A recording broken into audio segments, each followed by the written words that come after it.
one of the most crucial insights of economics is that value is subjective. It means value ultimately comes from the human mind. It doesn't inhere in the things that we value. And I want to explain that with some t-shirts that I went out and made. I went to the mall recently and bought 2 t-shirts, and I bought some iron-ons. And here's one of my t-shirts.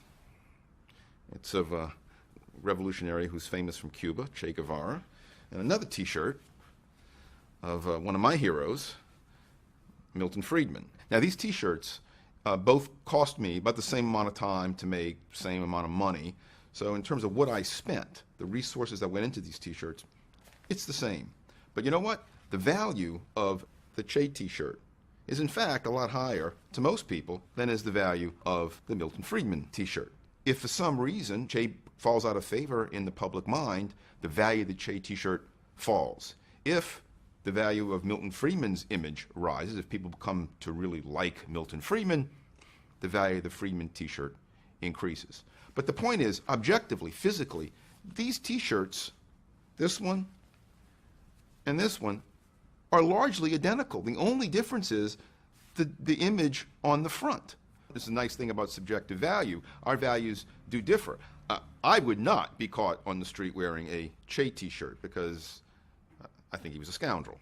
Right? I would love to wear a Milton Friedman t-shirt. In fact, I'm eager to wear this for the first time. I value this t-shirt more highly than do other people. And that's one of the beautiful things about understanding subjective value. It's important to understand that the value is not in the thing itself. It doesn't come, like the Marxists believed, or even the classical economists believe, from the amount of labor that goes into producing it. Value is not a product of how many other resources went into producing something. Ultimately, things have value only if and only because human beings want those things. The more intensely human beings want those things, the more valuable they are. The classical economists, for all of their wonderful discoveries, did not get subjective value. Economists didn't understand subjective value until the middle of the 19th century, when particularly Carl Menger of the Austrian school realized that people pay for things only because they want those things. They don't pay for things that they don't want.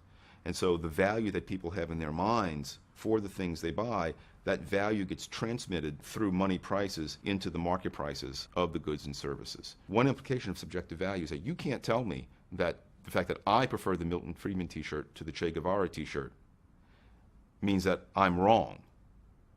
It's not your preference, perhaps, but it's my preference.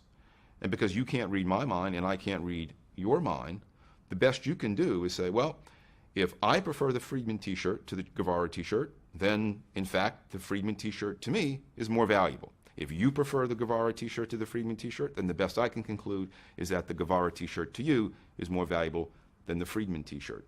Neither of us are right or wrong in some objective sense. Subjective value is just what each of us, how each of us assesses the worth to each of us of each of these t-shirts. That's one of the things that make the economic world go round. We have these different valuations of different things.